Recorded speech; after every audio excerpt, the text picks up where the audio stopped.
I heard the splash first, the unmistakable plop of something heavy hitting the water, and when I ran out to my dock with my fishing pole in hand, I found myself face to face with a brand new wrought iron gate gleaming under the sun like some smug monument to absurdity.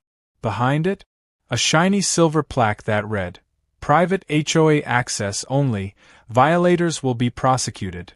My dock, my lake, my property, blocked off like I was some trespasser in my own backyard.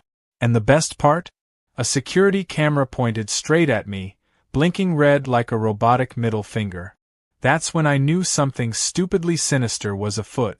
And her name, as I'd soon learn, was Karen Rausch. Living by the lake had always been my dream. After 27 years designing highway overpasses and drainage systems, I finally cashed out and moved into a modest A-frame cabin tucked at the edge of Hemlock Lake, a quiet, blue haven nestled in a pocket of pine trees. My backyard sloped gently into a patch of reeds that opened up into the water. Every morning, I'd walk barefoot out to the old wooden dock, thermos in hand, and fish in the mist. I paid off the land in full, no mortgage, no liens, and certainly no HOA. Or so I thought. That morning, instead of casting a line, I stood slack-jawed in front of the unauthorized gate that now dissected my access to peace.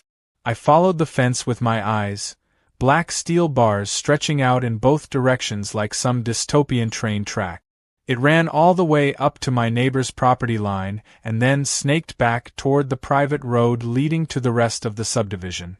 Who the hell installs a fence around someone else's lake access without a single knock on the door? Later that afternoon, the answer came striding up the gravel path in the form of Karen Rausch, HOA president, clipboard clutched to her chest like it contained the 10 Commandments. She wore a stiff lavender blouse, wedge sandals way too ambitious for gravel, and an expression that could curdle milk. Before I could get a word out, she smiled, one of those tight, lip-only smiles, and gestured toward the gate like she was presenting a grand prize on a game show. "Hello there. We've installed a protective barrier around the lake access," she said, as if announcing a town-wide bake sale. "Strictly for residents within the association. You understand, of course. Liability concerns." I blinked. "I live right there. This is my lake access." Karen cocked her head and laughed like I'd said something charming but wildly incorrect. "Well, technically, the access strip sits on a parcel now maintained by the Hemlock Shores Homeowners Association. You must have missed the notices. We sent several." She tapped her clipboard and held it like a shield. "Safety first, right?" I could feel my blood pressure spike so hard it buzzed behind my eyes. "Karen, I didn't get a single notice. And how did you even get permission to build this? That land's not part of your HOA." "Oh, but it is now," she said sweetly. "The HOA acquired the lease last fall. It was previously managed by the old bait shop owner, bless his soul. Since he passed, it reverted to open bid. We secured it and redesignated it as common HOA property." I stared at her, trying to understand the contorted logic of it. The bait shop. Of course. A narrow strip of land between my property line and the lake that had once housed a rickety shack filled with minnows and soda cans. I'd always assumed it was included in my deed or county easement. Turns out it wasn't. And this woman had slithered in and leased it out like a hawk snatching a rabbit. "Let me guess," I said, voice tight. "You didn't tell anyone who lived nearby."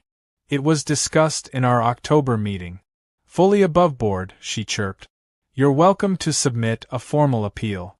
Though, as a non-member, I'm afraid you won't have voting rights." I was stunned.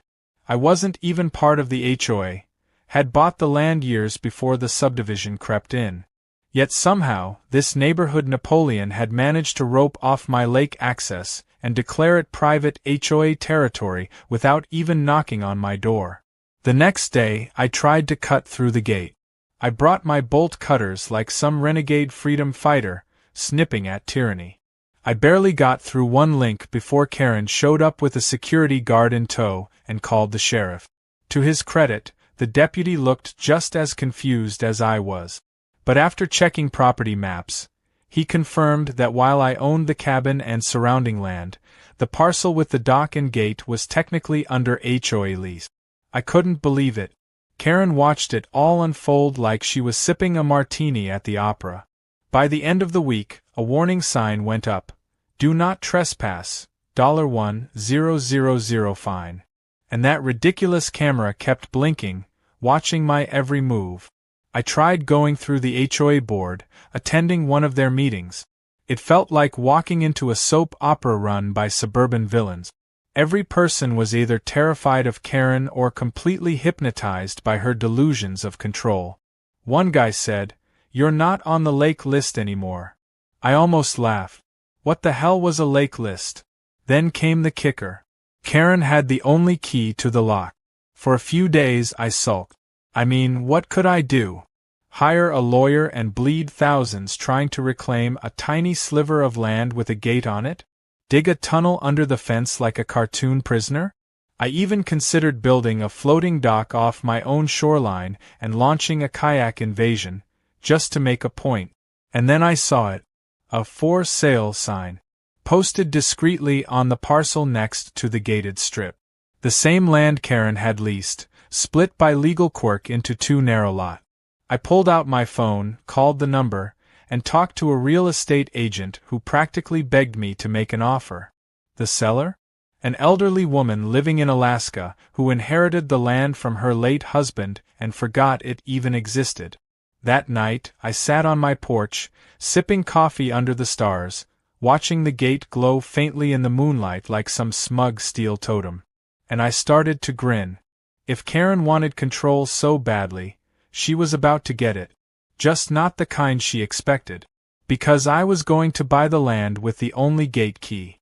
2 weeks later, the paperwork was finalized, the deed was in my name, and I was the proud owner of a narrow, overlooked, and now incredibly valuable strip of land that included the fence Karen had so proudly installed. The kicker? When she leased the adjacent parcel, she'd assumed the other half was part of the same plot, just like I did. But that sliver, the one with the actual gateposts buried into the dirt, wasn't leased. It was for sale. And I bought it for less than the cost of a new fishing boat. It was almost poetic. She'd locked me out, but now I owned the very lock. I waited a week before making any changes. Just long enough for the gate to become a permanent fixture in the HOA's mind, for Karen to get comfortable with her little symbol of power. The lake was hosting its annual HOA summer brunch soon, and sure enough, the event was set to take place right on the other side of my former dock, now her exclusive community retreat. I watched the preparations from my deck like a hawk with popcorn. Folding chairs were arranged. A white tent went up. Someone wheeled out a chocolate fountain. I couldn't believe the level of pretentious energy spilling into my backyard. The morning of the event, I made my move. I walked calmly down to the gate, lockpick kit in my pocket. Not to break in, but to change the lock entirely. I brought a new, heavy-duty padlock, the kind you see on military ammo crates. Click. It snapped shut like a gavel. Then I affixed a fresh sign. Nothing dramatic, just a simple message printed on weatherproof laminate. Private property. Access by owner permission only. That afternoon, as HOA members showed up in pastel polos and sun hats, Karen marched to the gate, holding a clipboard and wearing a smug grin that could blind small animals. She reached for her key. It didn't fit. She tried again. Still didn't work. She jiggled, twisted, even banged it against the gate, growing redder by the second. Eventually, she turned to the gathering crowd and, with the tightest smile imaginable, announced there had been a small technical issue with the lock, but that it would be resolved momentarily. I took a sip of my lemonade and waited for the moment she'd look up and see me. When she did, I waved. Then I tossed her a copy of the deed. She read it like it was written in a foreign language. Her jaw moved, but no sound came out at first. Finally, she stammered, This must be a mistake. You can't just buy community property." I walked up to the gate, leaned casually against the fence, and said, "You're right. That's why I didn't. I bought my property. The one your gate is standing on. Including this nice stretch of land all the way to the big rock there. Karen's face twisted like she'd just bitten into a lemon rind.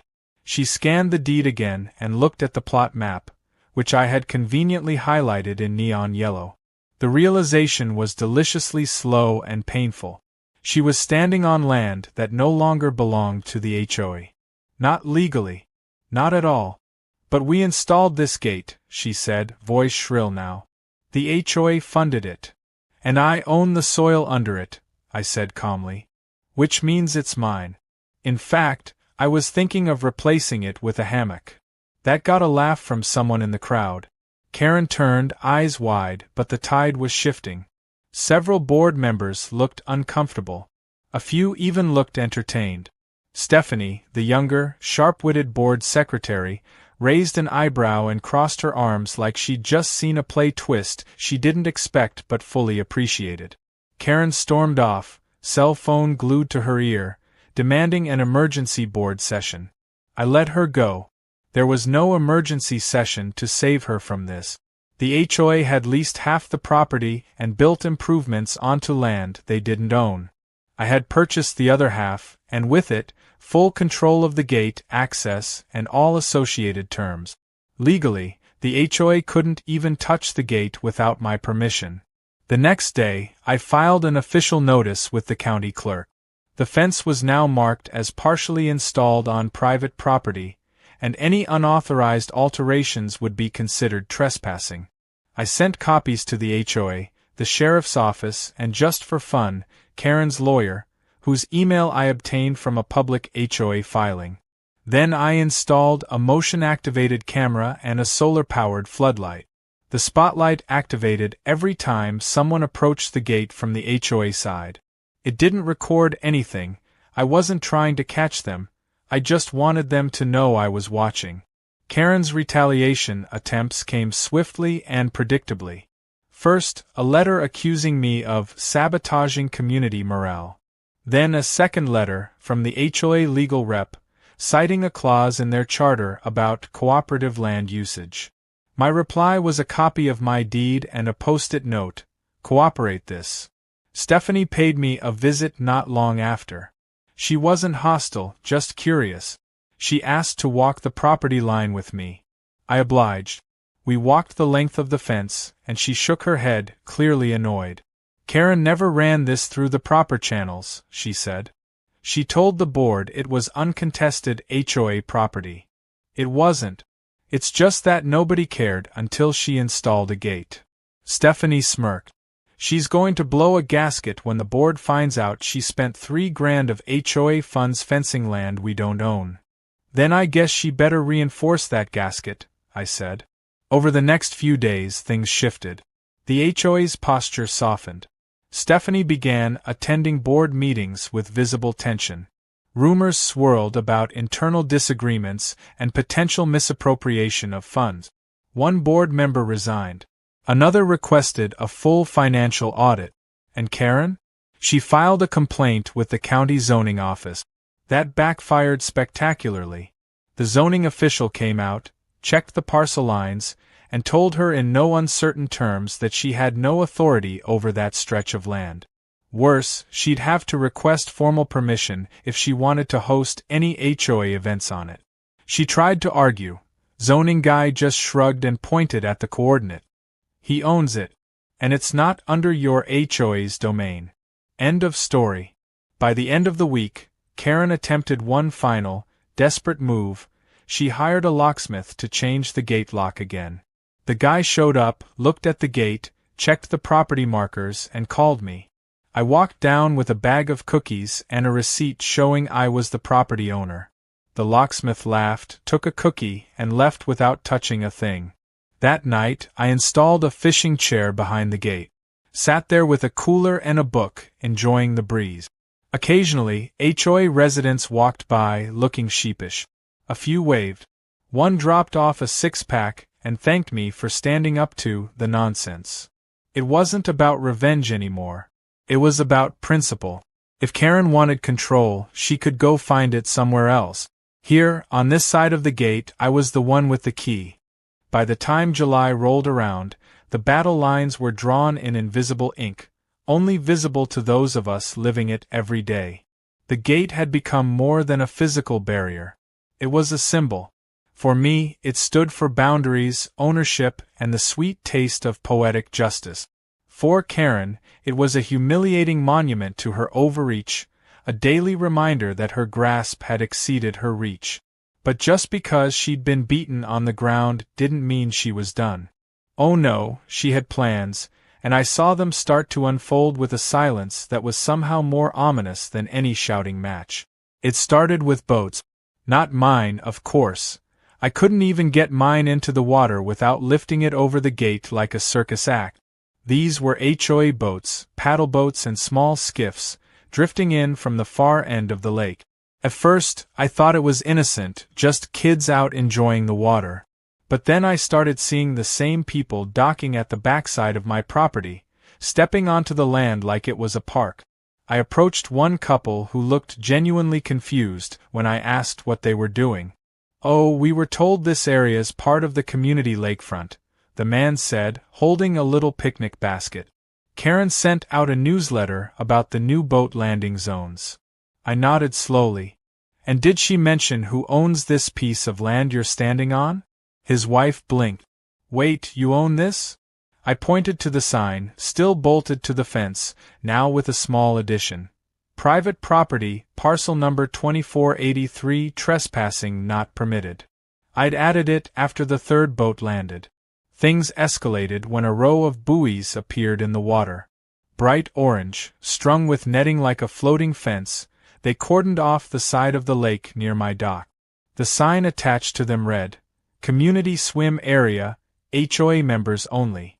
That's when I knew we were entering a new phase of this ridiculous war. Karen had decided if she couldn't win on land, she'd try to reclaim territory by water. I called the county again. They sent a representative out to inspect the property lines and water access zone. The verdict was clear. The HOA had no legal jurisdiction over navigable waters. The buoys were unauthorized, and within a week, they were gone. I didn't even have to do anything. But that only seemed to push Karen deeper into her spiral. The next week, a teenage neighbor slipped me a folder. He handed it over like it contained state secret. Inside were scans of the most recent HOA meeting minutes, which his mom had printed and left out on the kitchen table. The notes were gold. Stephanie had objected multiple times to Karen's decisions, and Karen had steamrolled right over her. More interesting, though, was the language used. References to potential lawsuits against me, a reclamation strategy, and a proposal to designate the disputed strip as common greenway space through a contested vote. I couldn't believe it. She was trying to vote her way back into ownership of land I bought outright. It was time to stop reacting and start pressing buttons of my own. I called up an old buddy of mine, Brian, an engineer like me, but with a much more interesting current job. He worked for the municipal zoning and planning office. After a coffee and a chat, we pulled up some ancient property records and found something fascinating. Because the strip of land I purchased was less than 6 feet wide in some places and was not being used for essential infrastructure, it qualified for reclassification under the state's non-commercial preservation clause. In short, I could apply to make the parcel a restricted access ecohabitat. Brian helped me draft the paperwork, and within 2 weeks, my land, my beautiful little sliver of victory, was no longer just private. It was now legally protected. No development, no events, no gatherings, not even temporary setups without formal permit. The gate, the dock, the entire strip was now designated as an environmental rest corridor, complete with a sign from the county. The reaction from the HOA was swift and panicked. An emergency meeting was called, and Karen tried to rally the troop. But this time, they weren't having it. Residents were tired. The board was split. And Stephanie, bless her, came to me the next day to deliver news that made me laugh so hard I nearly fell off my porch swing. She tried to stage a vote to override your classification. Said it was unfair and bad faith action. And I read the county ordinance to everyone. Said you followed every rule and even paid for the application fee yourself. The motion didn't even get a second. She handed me a cookie from the meeting, oatmeal raisin, but I forgave her. Over the next week, the tension bubbled like a kettle left on too long. Karen refused to give up. She walked the property line daily, muttering into her phone, snapping photos like she was gathering evidence for a crime no one committed. Then one day, I caught her red-handed. I was out back watering my garden when I noticed movement near the fence. There she was, crouched by the gate, screwdriver in hand, trying to loosen the hinges. I walked over slowly, not saying a word, and just stood behind her. She didn't notice me until the light shifted and my shadow fell across her back. She froze. "Looking for something?" I asked. She turned, still crouched, caught mid-wrench. "Oh, I was just inspecting the damage. Some residents said the gate was unsafe." "Funny," I said. "The camera says no one's touched it but you." She blinked. "You installed a camera? It's legal on my property. Also has a pretty decent microphone." Karen stood, brushing her knees, trying to recover her dignity. "You're being extremely uncooperative, you know. And you're lucky I don't charge admission," I said, pointing to the sign. "You're welcome to leave before the county adds trespassing to your list." She left, cheeks flushed, steps clipped and stiff. I watched her disappear around the bend, shaking my head. She was unraveling. The final blow came the next week, when Stephanie gathered enough board votes to call a full audit of HOA spending. Turns out Karen had allocated over $8,000 to fencing and safety enhancements, without proper documentation or approvals. Included in that line item?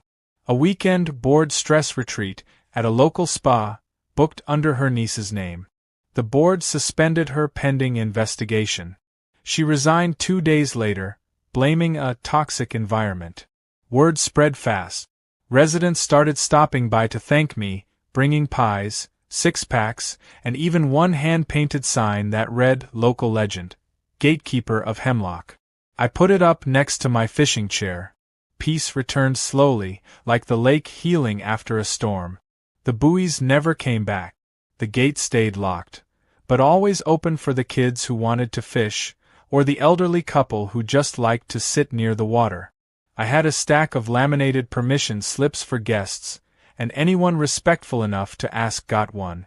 As for the HOA, well, they'd started drafting a new charter, one with fewer gate metaphors and a lot more neighborly common sense. And I finally got back to fishing. Just when I thought things had finally settled into a peaceful rhythm, Karen made her return, not physically, but digitally. Like a villain in a straight-to-streaming sequel nobody asked for, she popped up online with the fervor of a conspiracy theorist and the editing skills of a teenager with Wi-Fi. Her new crusade?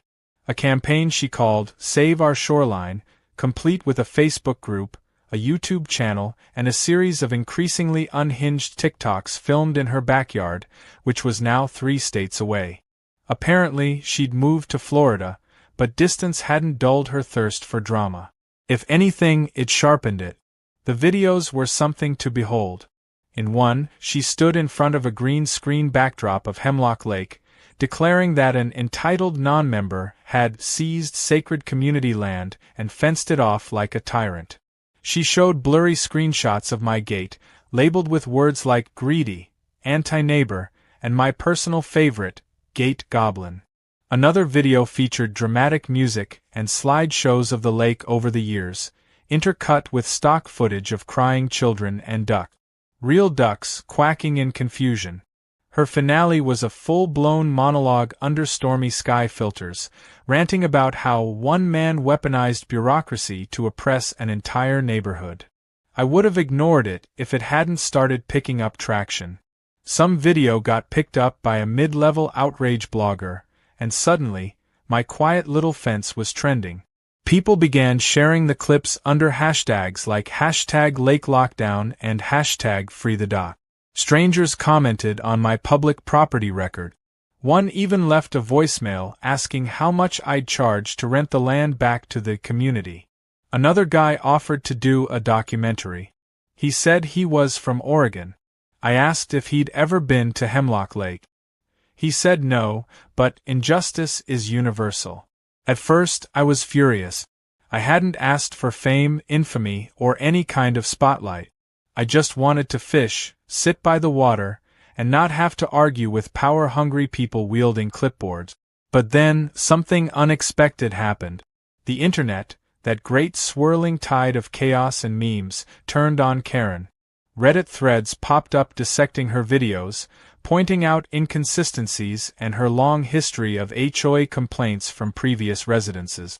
Someone found a Yelp review she'd left for a nail salon that read like a manifesto. Another thread titled, "Karen tried to fence a lake and got wrecked by a fishing grandpa," made it to the front page. They'd turned me into a meme. A photo of me in my fishing chair, holding a lemonade, became captioned with things like, "You shall not bass" and "gatekeeping done right." A local news station even reached out. They wanted to do a feel-good segment. I politely declined, not wanting more attention.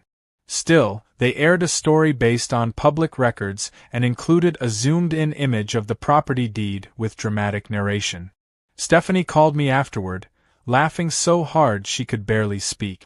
"It's official," she said between gasps. "You're Hemlock's first viral legend." The attention died down after a while, as all internet things do. But the consequences for Karen didn't. The renewed interest triggered a closer look at her time in the HOA. A few residents she'd previously alienated stepped forward with complaints that had been dismissed or ignored. Misuse of funds, false citations, and manipulation of board vote. It wasn't enough for criminal charges, but it was enough to blacklist her from ever holding an HOA leadership role again, not just in Hemlock Shores, but across several statewide community networks.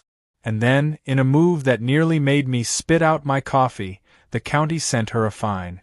Turns out some of her unauthorized installations and her forged permit application for the original gate qualified as zoning violations. She'd signed a document claiming the land was HOA controlled when it wasn't. That fine? Close to $10,000 plus legal fees. Karen's online presence went quiet not long after that. No more rants, no more green screen lakes. She posted one last cryptic message: "Moving on to better waters." I assumed that meant some gated condo complex in Boca Raton. Back in Hemlock, things were finally starting to breathe again. Stephanie and the new board were hard at work rewriting HOA policies, with a focus on transparency and neighborhood inclusion.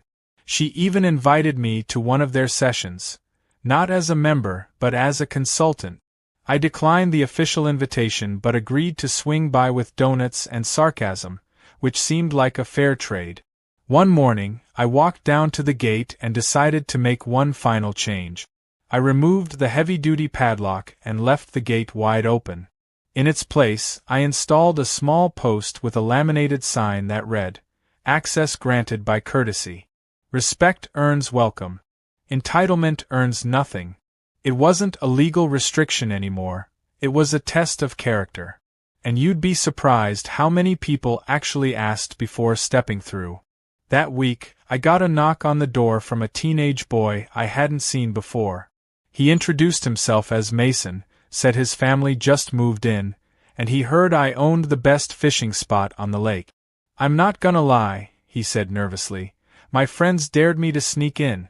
But my grandpa always said the right way is slower but doesn't burn bridges." I looked at him for a moment, then handed him a permission slip I kept in a folder under my porch swing. "Welcome to the lake, Mason," I said. "Just clean up your bait wrappers and don't scare the fish." His grin could have lit up a room. The next few weeks were peaceful in a way I hadn't felt since I first moved here. Kids fished. Retirees walked along the shore. Even the raccoons seemed less aggressive. The gate stood open, but its story lingered like ripples on water. And in a strange twist, people actually started treating the area with more respect than they ever had before. Maybe it was the story, maybe it was the quiet symbolism, or maybe they just didn't want to end up in one of my revenge tales. I got a letter in the mail shortly after from Karen. It wasn't a threat. It wasn't an apology either. It was weirdly formal. She said she had reevaluated her relationship with leadership roles and was working with advocacy groups to prevent HOA abuse in her new state. She included a pamphlet for one such group and a handwritten note that read, "We might have started as enemies, but maybe we both taught each other something." I didn't respond. I figured letting it end there was more powerful than anything I could write. Besides, I had fish to catch. And so the gate remained, weathered, sturdy, slightly off-kilter from years of drama, but open. Not because I had to, but because I could. The irony wasn't lost on me. A fence meant to keep me out had become a symbol of who could come in. And the key wasn't made of metal. It was made of manners. 1 year later to the day, I stood on my dock with a thermos in one hand and a fishing pole in the other, staring at the same patch of lake that had once been the center of one of the most ridiculous property disputes in county history. The gate still stood, though the paint had faded a bit and the metal had taken on a rustic charm that gave it character. I'd left it there on purpose, not to gloat, not even as a warning, but because it had become a part of the story, and sometimes symbols matter more than structures. What used to be a barrier was now a curious monument, a kind of lakeside landmark people used to tell stories about over cookouts and community potlucks. Stephanie had organized a Lake Appreciation Day, a low-key celebration to honor the efforts made to clean up the shoreline, revise the HOA bylaws, and recognize the neighbors who had come together when things went sideways. To my complete and utter horror, she also included a surprise segment she called Hemlock Legends. I didn't know this until I heard my name being called through a megaphone and turned to see a small crowd applauding as kids held up hand-painted signs that said things like, "Thanks, Gate Guy," and "We love the dock." One even drew a cartoon of me with a fishing hat and a laser beam shooting out of the gate. I still don't understand the laser part, but it was impressive artwork. I tried to wave them off, but Stephanie dragged me up to the front and handed me a plaque. Real wood, carved with, in recognition of community integrity and unmatched patience. I was half expecting it to say, "most likely to cause petty chaos," but it was actually tasteful. A kid asked if I was going to write a book about everything. I told him if I did, it'd be titled Karen and the Fence That Couldn't. As I stood there, surrounded by laughing neighbors and the smell of barbecue drifting across the lawn, I realized something strange had happened. Somewhere between the property disputes, internet fame, and HOA meetings gone off the rails, we'd actually become a better neighborhood. People talked to each other now. We shared tools, recipes, and the occasional gossip. The board was transparent, the rules were clear, and most importantly, there hadn't been a single gate-related incident in 6 months. That was practically a miracle. Later that afternoon, Mason showed up again. He'd grown an inch or two, and this time he brought his younger sister to fish with him. I gave her a mini rod I had lying around and showed her how to bait a hook without flinching. She caught her first bluegill within 10 minutes and screamed so loudly you'd think she hooked a shark. Mason gave me a thumbs up from across the dock, and for a moment, everything felt exactly right. Then, of course, came the twist.